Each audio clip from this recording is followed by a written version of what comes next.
ikaze nanone wowe ukunda ibiganiro byacu CMC TV Rwanda Citizen Media Center. Tumaze kuba tubamenyereza kubagezaho amakuru umunsi ku munsi. Ni Jean Bosco Abayisenga, ni ikiganiro cya siporo, ni ikiganiro ugiye kumvamo amakuru ya siporo yiriwe avugwa by'umwihariko kuri iyi nshuro. Ndaza kwibanda ku mugabane w'i Burayi, ariko ndabanza ngubwire bike biri kuvugwa hano mu Rwanda. Naguhaye ikaze rero kuri wowe wamaze gukora subscribe. Niba utarayikora yikore maze ubane natwe. Sangiza inshuti zawe Citizen Media Center cyangwa se CMC TV Rwanda, maze izo nshuti zawe nazo zishobore kuba zibana natwe. Namaze kuguha ikaze rero aho udukurikiye hariho hose waba uherereye. Dutangira amakuru yacu, reka amakuru yacu cyahere hano mu Rwanda muri ekipe ya Rayonsport. Rayonsport ku munsi w'ejo nibwo naje kuba nkubwira ko ibya Ismail Moro, uyu ni umusore wo ukina muri ekipe ya Etensa, byakomeje kugenda byanga. Ejo nibwo nakubwiraga ko nyine byanze ndetse ibiganiro bigeze kure na ekipe ya AS Kigali. Rwose ibingibi rwose bikaba byamaze kuba bijya ahagaragara. Uyu Ismail Moro 99% ntabwo agomba kuba yerekeza muri ekipe ya Rayonsport, ahubwo ekipe ya Rayonsport ikaba yamaze kumanura, rwose ikaba yamaze gutumaho undi mukinnyi tutayi twamenya neza ibye, nk'uko tubikesha ikinyamakuru Yego B.rw cyamaze kuba kibitangaza. Nyuma ya Yatsikiye Ruvumbo Nzinga, uyu wamaze kuba yerekeza muri ekipe ya Rayonsport ku mezi 6. Ibi mwaje kuba mubimenya rwose mu minsi yashize ngo Rayonsport yaba yamanuye undi Rutahizamu ukomeye cyane w'umukongomani, nawe ugomba kuza kuba afatanya na Yatsikiye Ruvumbo. Mu gihe kandi ibya Rab muramuzi cyane, uyu ni umwe mu bakinnyi bari baturutse mu gihugu cya Maroc. Uyu nawe kuba yakerekeza muri Rayonsport bisa nkaho rwose atari ibintu bya vuba. Ahangaha dukomeza rero amakuru yacu, nagutinda cyane, reka amakuru yacu tuyerekeze muri ekipe ya Kiyovu. Ekipe ya Kiyovu Sport ikaba yamaze kuba itera intambwe ikomeye, dore ko yari yamaze kuba itera iya mbere, ariko ubu ngubu noneho yakomeje kugenda yegera Mukura. Barashakamo umukinnyi bamwita Jibril, ni umusore witwaye neza cyane muri iki gice cya shampiyona kibanza. Rwose ubona ko na Kiyovu Sport ivuga iti tugomba kuza kuba dushaka umukinnyi natwe ugomba kuba adufasha mu busatirizi. Ni byinshi rero nakubwira hano mu Rwanda, gusa nyemerera nambuke rwose. Gusa mbere yuko ngera ku mugabane w'i Burayi, akandi gakuru gasa nkaho gasekeje.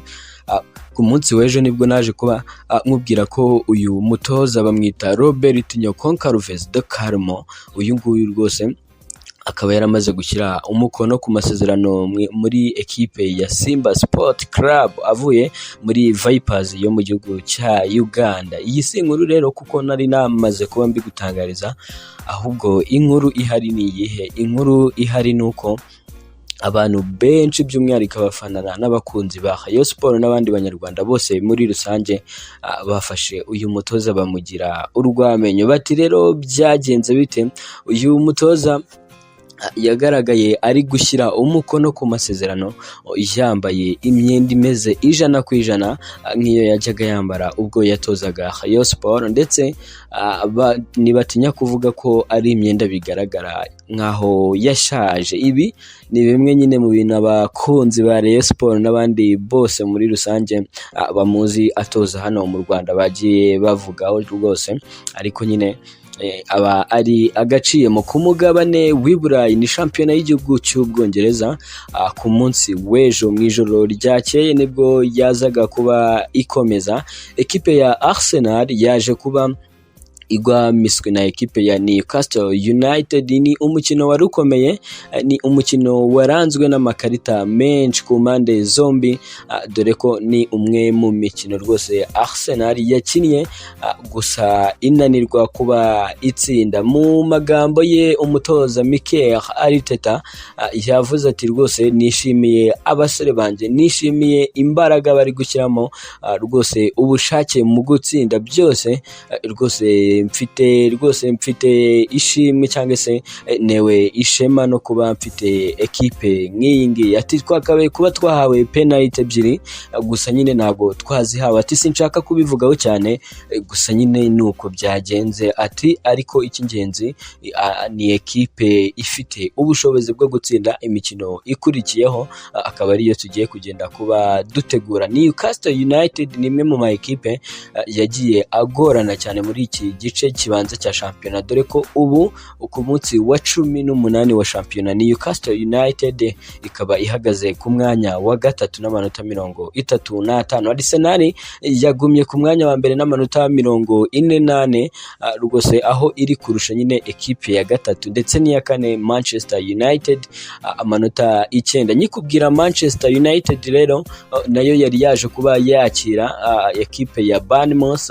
Ni umukino wari ukomeye ku mpande zombi, ni umukino ekipe ya Manchester United yagombaga kuba itsinda kugira ngo ikomeze gushimangira ko iri mu rugamba rwo kuba yabona Big Four. Ni ibitego bitatu Casemiro, Luke Shaw ndetse na Marcus Rashford nibo baje kuba bafasha ekipe ya Manchester United kubona ibitego bitatu ku busa.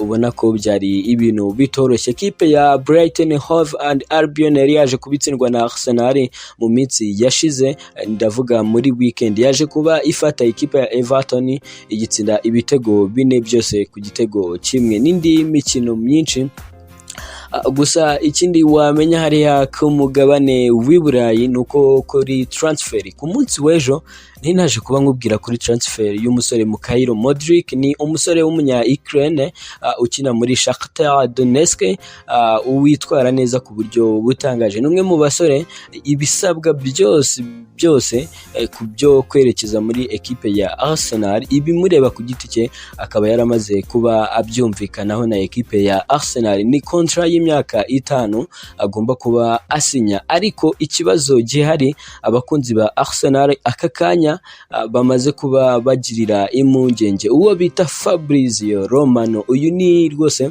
ni umunyamakuru international, uyu niwe wa mbere ku kijyanye na transfer. Ni nyuma yuko atangaje ko umuyobozi wa siporo muri Shakhtar Donetsk agomba kwerekeza i Londres muri deal y'uyu musore. Abafana ba Arsenal benshi bagize ngo wenda ni ukuza muri kuvugana na ekipe ya Arsenal, gusa ibyamaze kuba bitangazwa n'uyu mugabo nuko uyu nguyu mugabo uhagarariye siporo muri Shakhtar Donetsk agomba kuza kuba avugana n'abaherwe bo muri Chelsea, avugana nabo. Nuko ngo Shakhtar Donetsk yo igomba kumva impande zombi, Chelsea ndetse na Arsenal, maze itanga amafaranga menshi ikaba ariyo imwegukana, dore ko Shakhtar Donetsk yo ibona ko nta mpamvu n'imwe ihari ituma uyu musore ayigumamo. Gusa ku rundi ruhande icyizere abafana ba Arsenal bafite nuko uyu musore Mikhail Modric icyifuzo cye cya mbere, indoto ze za mbere nk'uko amaze iminsi abigaragaza no kuba akinira ekipe ya Arsenal. N'andi makuru menshi cyane, wowe gumana natwe CMC rwose, ugumane natwe CMC TV Rwanda, ukomeze ukurikire ibiganiro tugutegurira, uzajya umenya byinshi bigezweho. Ndagushimiye rero kuba wabanye nanjye muri iki kiganiro. Kora subscribe tukomeze kubana nawe umunsi ku munsi.